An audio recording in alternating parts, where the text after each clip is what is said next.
오늘 우리에게 주신 하나님의 말씀은 누가복음 2장 8절에서 20절까지입니다.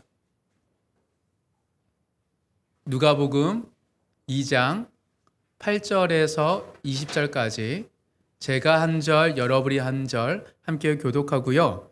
마지막 다 같이 읽겠습니다. 오늘 우리에게 주신 하나님의 말씀은 누가복음 2장 8절에서 20절까지입니다.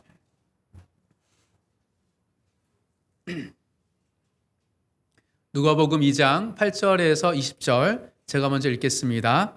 그 지역에 목자들이 밤에 밖에서 자기 양떼를 지키더니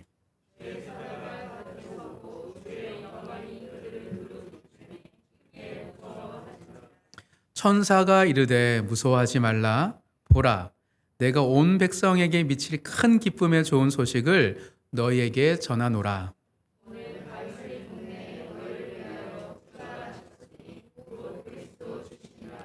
너희가 가서 강보에 쌓여 구유에 뉘어 있는 아기를 보리니 이것이 너희에게 표적이니라 하더니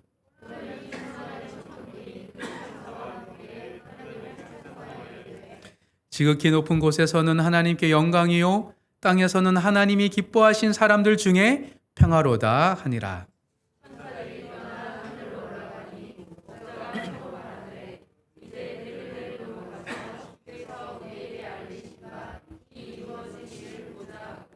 빨리 가서 마리아와 요셉과 구유에 누인 아기를 찾아서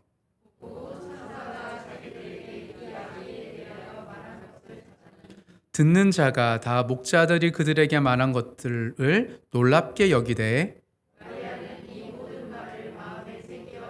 다 같이 읽겠습니다. 목자들은 자기에게 이르던 바와 같이 듣고 본 그 모든 것으로 인하여 하나님께 영광을 돌리고 찬송하며 돌아가니라. 아멘. 오늘은 예수님 이 땅에 오신 성탄을 축하하며 드리는 성탄 축하 주일 예배입니다. 하나님께서 인간의 몸을 입고 이 땅에 아기 예수로 오신 날을 기념하죠. 이 시간 성탄의 의미를 깊이 되새길 때 놀라운 은혜가 모든 성도님들 가운데 또한 이 자리에 참석한 모든 이들 가운데 가득하기를 간절히 소망합니다. 오늘은 누가복음 2장 8절에서 20절 본문을 통해 구유에 뉘어 있는 아기를 보리니 이것이 너희에게 표적이니라 라는 제목의 말씀을 나눌 때 구주 예수를 본 목자들의 기쁨이 우리 모두의 기쁨 되길 간절히 소망합니다. 세상 사람들은 모두는 성탄절, 크리스마스를 좋아합니다. 하지만 좋아하는 이유가 다르죠. 크게 두 가지로 다릅니다. 첫 번째, 사람들은 예수님의 탄생을 좋아해서 이날을 기다리는 사람들이고요. 두 번째로는 산타크로스 할아버지가 선물을 주는 것 때문에 반기는 사람들로 나뉠 것입니다. 그래서 예수를 믿는 사람들에게는 성탄절에 사명이 있습니다. 성탄절은 하늘에서는 하나님께 영광의 날이요 땅에서는 하나님을 기뻐하는 자들에게 평화라는 날을 기억하고 성탄을 즐거워하는 성도와 교회의 사명이 있기 때문입니다. 이 시간 우리가 함께 예수님 때문에 그 사명 따라 기뻐하며 또한 그것이 가장 큰 축복임을 아는 모든 성도님 되기를 간절히 소망합니다. 성경은 예수님의 태어나신 기점으로 예수님이 이 땅에 온 이 날을 기점으로 성경은 구약 성경과 신약 성경으로 나뉘어집니다. 구약은 오실 예수님에 대한 이야기이고 신약은 오신 예수님과 다시 오실 예수님에 대한 이야기이기 때문입니다. 성경 66권은 1500년 동안 최소 40명의 저자를 통해 쓰여진 것인데 어떻게 성경을 간단하게 예수님의 이야기라고 말할 수 있을까요? 성경은 말합니다. 하나님께서 세상을 창조하셨는데 이 세상은 인간의 죄로 영원한 죽음에 이르는 불치병에 걸렸다고. 그런데 문제는 인간은 이 죽음에 이르는 불질병을 해결할 방도가 없다라고 성경은 말하고 있습니다. 이것이 바로 인간이 처한 절망의 문제라고 성경은 말합니다. 맞습니다. 인간이 구원받을 수 있는 방법은 인간에게서는 없습니다. 하지만 하나님께서 한 가지 약속을 하셨습니다. 바로 예수 그리스도를 통해서 구원받을 수 있다. 그렇기에 성경은 결국 예수님에 대한 이야기입니다. 인간을 구원하기 위해 인간의 몸을 입으신 성자 하나님 예수 그리스도, 그분을 통해 죄인에서 의인이 될 수 있는 길이 열렸기 때문입니다. 구약의 시대는 오실 예수님에 대한 믿음으로 구원을 받고, 신약의 시대는 오신 예수님과 다시 오실 예수님을 믿는 믿음으로 구원받기 때문입니다. 따라서 구원에 이르는 믿음, 단순히 내 마음을 위로받고 힘을 얻는 종교가 아니라 구원, 영원한 구원에 이르는 신앙은 한마디로 예수님에 대한 증인의 삶인 것이죠. 예수님을 나의 구주, 나의 하나님으로 믿는 자들이 예수님과 더불어 살아가면서 예수님을 자랑하는 것, 그것이 성도의 삶의 본질입니다. 예수님을 빼고는 모든 성도의 삶은 헛됩니다. 그래서 성도의 삶의 고백은 결국 오직 예수, 예수님이 하셨습니다. 예수님 나와 함께 하셨습니다. 예수님이 나를 위로해 주실 것입니다. 라는 말로 기결될 수밖에 없습니다. 그런데 놀랍게도 구원자 예수님이 이 땅에 오셨는데 그 당시에 사람들은 전혀 몰랐습니다. 지금은 이미 오신 예수님, 신약의 시대를 살고 있기 때문에 성탄절을 맞이하여서 우리가 함께 모이고 초대하고 기쁨을 나누지만 2000년 전 정말 예수님이 이 땅에 오신 그날에는 아무 누구도 예수님이 오신지를 몰랐습니다. 예수님의 태어나신 날, 예수님의 탄생을 축하한 사람은 오직 양을 치던 목자들이 유일했습니다. 그리고 몇 개월 뒤에 동방에서 온 박사들이 예수님께 경배합니다. 시간의 간격이 있습니다. 목자들은 그 위에 계신 예수님을 받고 몇 개월 후에 동방의 박사들은 집에 있는 예수님께 찾아가기 때문이죠. 예수님의 태어나신 당일에는 오직 목자들만이 예수 그리스도를 경배합니다. 마치 이스라엘 백성이 애굽 생활 400년 동안 어떤 하나님의 계시도 없다가 야곱의 12 아이들이 이제 애굽에서 종로를 탈 때 무려 400년 동안 하나님의 계시가 없었어요. 불현듯 모세를 통해 이스라엘 백성을 구원하셨듯이 구약 마지막 선지자 말라기 선지자 이후에 400년 동안 아무런 계시의 말씀이 없으셨습니다. 하나님이. 그러다가 유대 땅에 메시아 예수님이 탄생한 것입니다. 근데 이 놀라운 사실을 알고 경배한 사람은 목자들이 유일했습니다. 말라기 마지막 장에 기록된 하나님의 말씀을 한번 읽어볼까요? 말라기를 찾아보겠습니다. 말라기서. 말라기는 구원자 예수 그리스도 오실 것을 예언하는 선지서입니다. 말라기 4장 2절. 말라기서 4장 2절 다 같이 읽겠습니다. 시작. 내 이름을 경외하는 너희에게는 공의로운 해가 떠올라서 치료하는 강선을 비추리니 너희가 나가서 외양간에서 나온 송아지 같이 뛰리라. 메시아이신 예수 그리스도 이 땅에 오시면 이런 일이 일어난다고 합니다. 공의로우신 하나님의 빛이 2000년 전 예수님이 이 땅에 오신 그날 천사들을 통해 목자들에게 비추었습니다. 목자들은 그 빛 가운데서 수많은 천군이 하나님을 찬양하는 것을 목도합니다. 찬란한 빛이 천사들 가운데 임하고 그 순간 하늘과 땅이 하나 되는 놀라운 광경을 목자들은 목격합니다.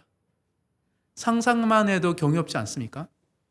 오늘 본문입니다. 다시 오늘 본문 누가복음 2장에 돌아와서 8절부터 14절. 그 공의로운 해가 목자들의 비추는 하늘과 땅이 하나 되는 그 광경이 8절부터 14절까지 기록되어 있습니다. 다시 한번 다 같이 한 목소리로 8절부터 14절까지 읽겠습니다. 시작. 그 지역의 목자들이 밤에 밖에서 자기 양떼를 지키더니 주의 사자가 곁에 서고 주의 영광이 그들을 두루비침에 크게 무서워하는지라. 천사가 이르되 무서워하지 말라. 보라, 내가 온 백성에게 미칠 큰 기쁨의 좋은 소식을 너희에게 전하노라. 오늘 다윗의 동네에 너희를 위하여 구주가 나셨으니 곧 그리스도 주시니라. 너희가 가서 강보에 쌓여 구유에 뉘어 있는 아기를 보리니 이것이 너희에게 표적이니라 하더니 호련히 수많은 천군이 그 천사와 함께 하나님을 찬송하여 이르되 지극히 높은 곳에서는 하나님께 영광이요 땅에서는 하나님이 기뻐하신 사람들 중에 평화로다 하니라. 이 순간이 하늘과 땅이 맞닿은 순간입니다. 천사 몇 명이 아닙니다. 하늘에서 천군이 하나님께 예배하는 그 광경 그대로 이 땅이 임하였기 때문입니다. 그거를 유일하게 목자들이 목격합니다. 구원의 날 성탄절 그 밤에 온 세상을 비추는 공의로운 해가 치료하는 강선으로 양치던 목자들에게 임하였습니다. 그랬더니 양치기 목자들은 외양간에 나온 송아지 같이 기쁨으로 그 밤에 뛰어다닙니다. 그 밤에 목자들은 양과 함께 머물던 상기슭에서 예수님의 태어나신 외양간으로 서둘러 뛰어갔고 목자들은 아기 예수를 만나 경배하며 천사에 대한 이야기를 흥분하며 증언했고 다시 자신을 기다리던 양들에게 돌아갈 때 목자들은 하나님을 찬양하며 신나게 돌아갔기 때문입니다. 성탄의 밤 모두가 잠든 그 새벽에 목자들은 말라기의 송아지가 되어 쉼없이 뛰어다닌 것입니다. 사랑하는 성도 여러분, 이 자리에 참석한 하나님의 자녀 여러분, 저는 예수님 때문에 이렇게 망아지처럼 뛰어다니고 싶습니다. 목자들이 아무도 모르고 잠잠한 그 순간 예수님이 내 안에 계셔서 뛰어다니는 그 삶, 그것이 제가 소망하는 삶입니다. 또한 모든 성도님들이 이렇게 하나님의 강체로 말미암아 인생을 신나게 살아가기를 간절히 소망합니다. 예수의 빛이 우리를 비출 때 하늘에서 공급하는 힘이 있다라고 베드로 전서에서 말하고 있기 때문입니다. 하나님의 말씀을 주시고 하늘에서 공급하는 힘이 있기 때문에 늘 새롭게 되는 우리 모든 성도들의 삶이 되기를 간절히 소망합니다. 그런데 왜 하필이면 수많은 부류의 사람들이 있는데 수천 년간 기다렸던 메시아를 기다렸던 사람들이 너무 많은데 왜 그 많은 부류의 사람들 중에서 예수님의 탄생을 선사를 통해서 하나님이 목자들에게 보여주신 걸까요? 왜 하나님은 목자들이 양치던 목자들이 목격자이며 증인이기를 원하셨던 것일까요? 오늘 목자들의 시선으로 예수님의 탄생을 함께 바라보면서 성탄의 의미에 대해서 깊이 생각할 때 목자들의 기쁨이 우리 모두의 기쁨이 되는 시간 되기를 간절히 소망합니다. 구유에 뉘어 있는 아기를 보리니 이것이 너희에게 표적이니라 라는 천사의 말을 따라 예수님을 찾아가던 과정에서 상기슭에서 예수님 있는 곳으로 찾아가는 과정에서 목자들은 어떤 생각을 했을까? 첫 번째 질문. 두 번째, 구유에 뉘어 있는 아기 예수를 보고 목자들은 어떤 생각을 했을까? 구유 위에 있는 아기를 보고. 세 번째, 다시 양들에게 돌아가던 목자들은 어떤 생각으로 돌아갔을까? 찾고 보고 돌아가는 세 가지 목자의 행동에서 성탄의 의미를 다시 한번 새겨보는 시간 되기를 소망합니다. 첫 번째, 목자들의 찾는 행위, 아기 예수가 어디 있는지를 찾는 행위에서 깊이 묵상하게 되는 성탄의 의미는 세상 죄를 지고 가는 하나님의 어린 양 예수입니다. 목자들은 알았습니다. 세상 죄를 지고 가는 하나님의 어린 양을. 15절, 16절입니다. 15절, 16절 다 같이 읽겠습니다. 시작. 천사들이 떠난 하늘을 올라가니 목자가 서로 말하되 이제 베들레헴으로 가서 빨리 가서 마리아와 요셉과 그 위에 누인 아기를 찾아서. 목자들은 어떻게 예수님이 태어난 곳을 찾아갈 수 있었을까요? 그 밤에. 목자들은 동방박사처럼 별을 보고 예수님을 찾았을까요? 아닙니다. 천사들이 알려준 표적, 오늘 제목이죠. 표적이 따라간 것입니다. 천사들이 양치던 목자들에게 너희는 가서 구유에 뉘어 있는 아기를 보라. 그게 표적이다. 그것이 힌트였습니다. 구유. 베들레헴 마을은 큰 마을이 아닙니다. 예루살렘의 위성 도시로서 작은 마을이죠. 그런데 베들레헴에 아기가 구유에서 태어났다는 것을 들었을 때 목자들은 추측합니다. 왜냐하면 최근에 황제의 명령으로, 로마 황제의 명령으로 호적을 신고한다고 베들레헴 그 작은 마을에 수많은 사람들이 인산 이대를 이룬 것을 목자들도 알고 있었기 때문입니다. 그래서 집들이 밀집한 시내가 아니라 외곽 중 어디이지 않을까 생각합니다. 그리고 그 외곽에서 사람이 잠시 추위와 비바람을 피하고 유숙할 수 있는 곳이 어딜까 생각한 것이죠. 참고로 초기 기독교 전승에 따르면 예수님이 태어난 곳이 동굴이라고 합니다. 동굴이며 외양간. 그리고 구유에 있는 것은 외양간인데 주로 그 장소는 동물들이 있던 곳인데 외곽에 동물들이 있을 만한 곳이 어디 있을까라고 생각할 때 그들은 몇 가지 장소를 생각했을 것입니다. 사실 대부분의 사람들은 베들레헴 중심가를 알죠. 우리가 여행 가면 그렇잖아요. 또 사는 지역도 그렇고 사람들이 많이 지어 다니는 곳, 상가, 사람을 만나는 장소가 우리가 잘 아는 곳이지만 목자들은, 양치던 목자들은 베들레헴 외곽에 양을 잠시 보관할 수 있는 이 외양간에 대해서 누구보다 잘 알고 있었습니다. 그래서 목자들이 한밤중에 아기 예수를 찾아갈 수 있었던 이유가 바로 여기 있는 것이죠.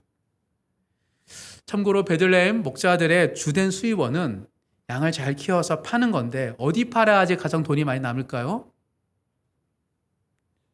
성전에 납품하는 것입니다. 예루살렘 성전에서 희생제물로 사용하던 흠없는 어린 양은 정말 많이 필요했습니다. 그래서 희생제물로 사용될 어린 양의 수요를 맞추기 위해서 예루살렘뿐 아니라 그 근처 위성도시 베들레헴에서도 어린 양을 수급했다고 역사가는 기록하고 있습니다.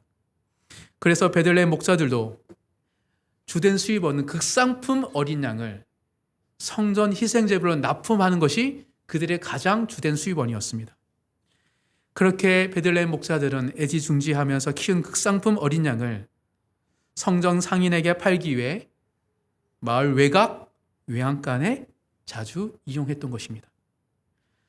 즉 목자들이 너무 잘 알고 있는 곳에 누가 아기 예수가 태어난 것이죠. 목자들은 성전에 납품하기 위해 정결한 어린 양과 함께 그 길을 자주 걸었습니다.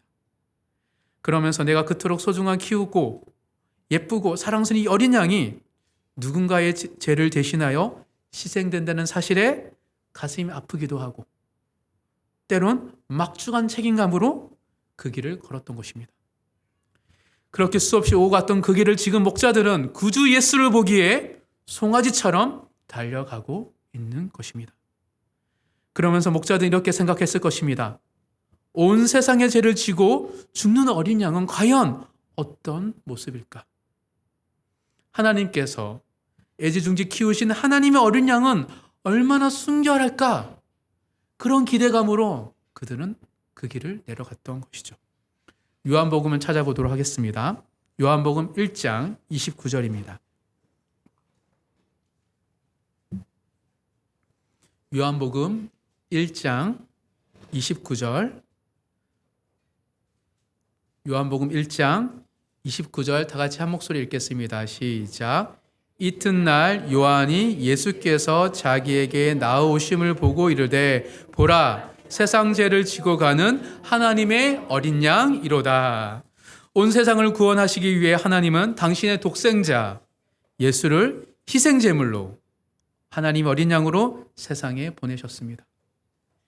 이 놀라운 사실을 공감할 수 있는 자들은 그 당시 오직 목자들, 성전에 어린 양을 납품하던 목자들밖에 알 수 없었던 것입니다. 그리고 30년 후에 세례 요한이 예수를 보고 세상 죄를 지고 가는 하나님 어린 양임을 알았습니다. 세상 죄를 지고 가는 하나님의 어린 양. 그렇게 하나님은 그 누구보다도 목자들로 하여금 하나님을 경배하게, 예수님을 경배하게 한 것입니다. 그래서 성탄은 경이로우면서도 치명적입니다. 우리 스스로 구원에 이를 수 없어서 결국 하나님이 인간의 몸을 입고 왔기 때문에 경이롭지만 치명적이죠. 우리의 죄가 얼마나 치명적이고 절망적인지 하나님의 어린 양, 하나님의 애지중지 키우셨던 그 어린 양을 바라볼 때 대비되는 거예요. 내 죄가 얼마나 크다면 그 어린 아기를 죽이셔야 했는가. 그러기에 성탄절은 경이롭지만 너무 치명적인 날인 것입니다. 두 번째, 목자들이 보는 행위, 예수 그리스도를 보는 행위에서 깊이 묵상하게 되는 성탄의 의미는 하늘에서 내려온 생명의 떡 예수입니다. 예수님은 하늘에서 내려온 생명의 떡입니다. 오늘 본문입니다. 17절부터 18, 19절. 17, 18, 19절 세 절을 다 같이 다시 한번 읽겠습니다. 시작. 보고 천사가 자기들에게 이 아기에 대하여 말한 것을 전하니 듣는 자가 다 목자들이 그들에게 말한 것들을 놀랍게 여기되 마리아는 이 모든 말을 마음에 새기어 생각하니라. 목자들이 간 그곳에서 아기가 구유에 누워 있는 것을 보았습니다. 그리고 목자들은 자신들이 들은 천사의 말과 자기들이 본 천사, 무리의 찬양을 그 사람들에게 증언합니다. 특히 어머니 마리아에게, 구주를 낳으신 그 어머니 마리아에게 두렵고 떨리는 마음으로 그들이 증언을 하죠. 그래서 마리아는 목자들의 모든 말을 마음에 간직하고 새길 수 있었습니다. 마리아는 지금 출산했을 뿐만 아니라 최근의 일정을 보면 너무 심신이 지쳐있는 가녀린 여인입니다. 임신한 몸으로 원래 살던 나사렛에서 베들레헴까지 200km가 넘는 거리를 걷거나 수레를 타고 왔기 때문입니다.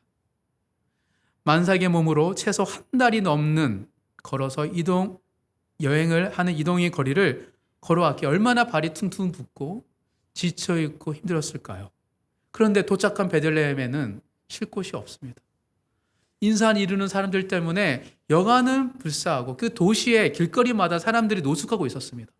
그러니 결국 외곽에 그나마 비바람을 피할 수 있는 곳으로 찾아갔던 것이죠. 근데 그곳에 외양간에서 예수님이 태어나신 것입니다. 먹지 못하고 쉬지 못한 것은 그렇다 치고 동물들의 배설물과 털뭉치와 온갖 먼지가 가득한 그 외양간에서 아기 예수님이 태어나셨던 것이죠. 그 외양간에는 그나마 맨바닥과 불릴 수 있는 곳은 동물들의 밥그릇으로 사용되던 구유가 전부였습니다. 그래서 구유 위에 예수님이 태어나신 것입니다. 그 모습이 얼마나 애처롭고 비참하게 보였을까요? 누군가는 속으로 이렇게 생각했을 것입니다. 저 부부가 얼마나 죄가 많이 지었더라면 이런 어려운 과정을 겪었을까? 또 어떤 사람이 이렇게 생각했을 것입니다. 저 아기는 뱃속에서부터 얼마나 큰 죄를 지었기에 이렇게 태어나는 것일까? 동물의 밥그릇에서. 그것이 그 당시 유대인들의 사고체계였습니다. 놀랍게도 개의 밥그릇, 동물의 밥그릇인 구유에 하나님의 아들이신 예수님이 태어나신 것입니다. 구유가 예수님의 자리라니 어느 누구가 예수님을 반기고 그러겠습니까? 가장 웃는 사람은 아마 사단 마귀가 예수님의 모습을 보고 비웃었을 것입니다. 그런데 그 많은 사람들의 생각과 달리 목자들의 눈에는 그의 누인 아기의 모습인 단순히 비참하고 애처로운 것이 아니었습니다. 목자들은 그들의 생명 같은 양들을 이곳에 머무게 할 때 먹이를 주어야 했습니다. 그런데 외양간 바닥이 너무 더러워서 목초지에서는 그냥 먹을 수 있지만 그것은 너무 오물이 가득하기 때문에 그냥 줄 수 없었죠. 그래서 구유가 필요했고 구유를 사용했던 것입니다. 또한 물을 먹일 때 그 구유가 절대적으로 필요했습니다. 다른 이들에게는 더럽고 냄새나는 구유가 목자들에게는 가장 깨끗한 그릇이요 생명의 양식과 생명의 물을 주는 생명 그릇이었기 때문입니다. 만약 구유가 없다면 그곳에서 상들을 잠시라도 머물게 할 수 없었기 때문에 목자들에게는 가장 소중한 것이 바로 구유였습니다. 그렇기에 목자들의 눈에는 구유에 누여있는 아기 예수는 이 세상을 향해 하나님이 주신 생명의 양식처럼 보였을 것입니다. 요한복음입니다. 6장 35절. 요한복음 6장 35절입니다. 요한복음 6장 35절 다 같이 읽겠습니다. 예수께서 이르시되 나는 생명의 떡이니 내게 오는 자는 결코 줄이지 아니할 터이요 나를 믿는 자는 영원히 목마르지 아니하니라. 예수님이 생명의 떡임을 목자들은 직감적으로 알았습니다. 이처럼 다른 누구도 보지 못하는 것을 목자들은 볼 수 있었습니다. 그래서 하나님께서 목자들을 찬양하고 증언하는 자로 외양간에 보내신 것입니다. 세 번째, 목자들의 돌아가는 행위에서 깊이 묵상하게 되는 성탄의 의미는 세 번째, 양들을 위하여 목숨을 버리는 선한 목자 예수입니다.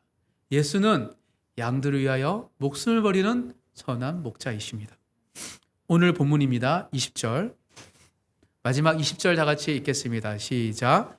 목자들은 자기들에게 이르던 바와 같이 듣고 본 그 모든 것으로 인하여 하나님께 영광을 돌리고 찬송하며 돌아가니라.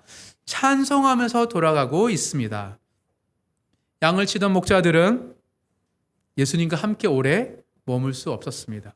왜냐하면 목자들을 기다리던 양무리가 있기 때문입니다. 목자의 삶은 양들을 위한 삶입니다. 이것이 양치는 목자의 직업이 오랫동안 천대받은 이유입니다. 목자의 인생은 양들의 라이프 스타일을 따라 살기에 양과 같은 유목 생활을 해야 했기 때문이죠. 그렇지 않으면 양을 돌볼 수 없었습니다. 그런데 그 밤에 서둘러 양들에게 돌아가는 목자들의 발걸음은 평소와는 달랐습니다. 400년 동안 아무런 계시도 없으셨던 하나님께서 드디어 그토록 기다리던 구원자 메시아를 우리 가운데 보내셨다는 사실에 이루 말할 수 없는 기쁨과 감격이 목자들의 영혼을 사로잡았기 때문입니다. 하나님도 이토록 당신의 백성이 우리를 돌보시고 아끼시는데 나도 내 양을 잘 돌봐야 하지 않을까? 라고 생각하며 그 힘들고 지쳤던 나날을 뒤로하면서 너무 불타오르는 사명감과 기쁨으로 자기를 기다리는 양무리에게 달려갔을 것입니다. 이사야 선대 한번 찾아볼까? 이사야 53장입니다. 구약 이사야서 53장 6절입니다. 이사야 53장 6절 다 같이 읽겠습니다. 시작. 우리는 다 양 같아서 그릇 행하여 각기 제 길로 갔거늘 여호와께서는 우리 모두의 죄악을 그에게 담당시키셨도다. 목자들은 양의 기질을 누구보다 잘 알고 있습니다. 한순간도 긴장을 놓치지 않아야 양무리를 돌볼 수 있고 양들이 얼마나 손이 많이 가는 존재인지, 그래서 양들 때문에 때로는 밤을 지새워야 했던 목자들은 양의 기질을 너무 잘 알고 있습니다. 요한복음 10장 11절에 보면 나는 선한 목자라 선한 목자는 양들을 위하여 목숨을 버리거니와 라고 예수님께서 말씀하십니다. 목자들은 하나님이 보내신 구주인 선한 목자 예수를 보았습니다. 아기이지만 그 아기 예수가 어린 양이면서 동시에 선한 목자임을 그들은 직감적으로 알았기 때문입니다. 그렇기에 양치는 목자들의 돌아가는 발걸음은 가벼웠습니다. 그리고 양을 위해 자신의 목숨을 버리실 그 구세주를 만났기 때문입니다. 나도 내 양을 위해 죽을 수 있겠다라는 그 희망과 담대함으로 걸어갔던 것이죠. 왜 그토록 많은 부류의 사람들 중에서 메시아를 기다리고 그리스도를 소망한 그 많은 사람들 중에 목자들에게 천사를 보내셨을까? 이 질문의 답은 그 밤에 목자들이 송아지처럼 뛰어다니며 스스로 깨달았습니다. 세상 죄를 지고 가기 위해 오신 하나님의 어린 양 예수, 영원한 생명의 양식이신 예수, 그리고 이젠 절대 떠나지 않고 우리와 함께 먹고 주무시면서 생명길로 인도하시는 선한 목자 되신 예수 그리스도를 그들은 목격했기 때문입니다. 다른 이들이 볼 수 없는 것을 목자들은 보고 알 수 있었습니다. 오늘 우리가 드려지는 이 성탄절이 목자들이 보고 깨달은 그 성탄의 의미가 되새겨지는 은혜가 가득하길 소망합니다. 예수님을 나의 구주, 나의 하나님으로 믿을 때 죄인인 나를 죽음에서 생명으로 구원하시며 지금도 선한 길로만 인도하시고 계시는 선한 목자 되신 주님을 절대적으로 신뢰하고 의지하는 모든 성도님 되시기를 주님의 이름으로 축복합니다. 말씀을 정리하겠습니다. 목자들의 관점에서 성탄의 의미를 되새겨보는 말씀이었습니다. 목자들은 구유에 누워 있는 아기 예수를 보고 눈물 흘리지 않았습니다. 절망하지 않았습니다. 비참하게 여기지 않았습니다. 예수님이 하나님의 어린 양이구나. 하나님이 주신 생명의 떡이구나. 그리고 예수님이 우리의 선한 목자이구나라는 것을 그들은 보았기 때문입니다. 어떻게 그들은 볼 수 있었을까요? 그 이유는 목자들이 살아가는 평범한 삶의 방식이 어린 양, 구유, 선한 목자의 삶이었기 때문입니다. 희생제물 어린 양을 키우고 데려가는 목자들, 그리고 구유에서 생명 양식을 주던 목자의 섬김, 그리고 선한 목자가 되기 위해 끝없이 밤을 지새웠던 그들의 삶의 이야기가 바로 예수님의 이야기이기 때문입니다. 그래서 하나님께서 목자들에게 제일 먼저 구원의 소식을 전해주신 거예요. 왜? 목자들은 알 수 있었기 때문에. 사랑하는 성도 여러분, 이것이 하나님이 우리와 함께 관계를 맺는 방식입니다. 목자뿐이겠습니까? 그 밖에 수많은 사람들이 이것을 깨닫기 시작했습니다. 지금도 선한 목자이신 예수님께서 우리와 함께 하십니다. 근데 왜 우리는 모를까요? 이 방식대로 하나님을 보지 않기 때문입니다. 나의 삶의 이야기로, 나의 삶의 평범한 방식 속에 임재하시고 함께 하시는 그 하나님을 못 보기에 우리는 하나님을 찬양할 수 없는 것이죠. 우리 삶의 평범한 이야기 가운데 비춰진 예수님에 대한 고백을 통해 하나님의 영광 받으십니다. 우리가 있는 그대로 하나님께 영광을 드릴 때 우리의 어떠함이 아니라 하나님의 어떠하심이 우리를 기쁘게 하는 것을 발견하기 때문입니다. 비천한 취급을 받던 목자처럼 세상에서 우리는 만물의 찌꺼기 같은 대우를 받을 수 있습니다. 그리스도인으로서. 하지만 우리 안에 계신 예수님을 바라볼 때 사강과 무관한 평안이 우리에게 있을 줄 믿습니다. 그 예수 그리스도 주시는 그 평안으로 세상을 담대히 살아가는 목자들이 바라본 그 기쁨과 즐거움이 우리의 모든 삶에 가득하길 주님으로 축복합니다. 이어서 예수 우리 왕이여 함께 찬양하겠습니다. 십자가에 못 박혀 달려 죽으신 그 예수, 그분이 왕입니다. 나의 왕이고 우리의 왕입니다. 과거의 왕도 아니요 현재 우리의 왕입니다. 나의 삶을 주관하시고 함께 하시는 선한 목자 되신 왕입니다. 그 왕 앞에 나의 작은 이야기로 하나님께 무릎 꿇고 함께 내어드리는 모든 성도님 되기를 간절히 소망합니다.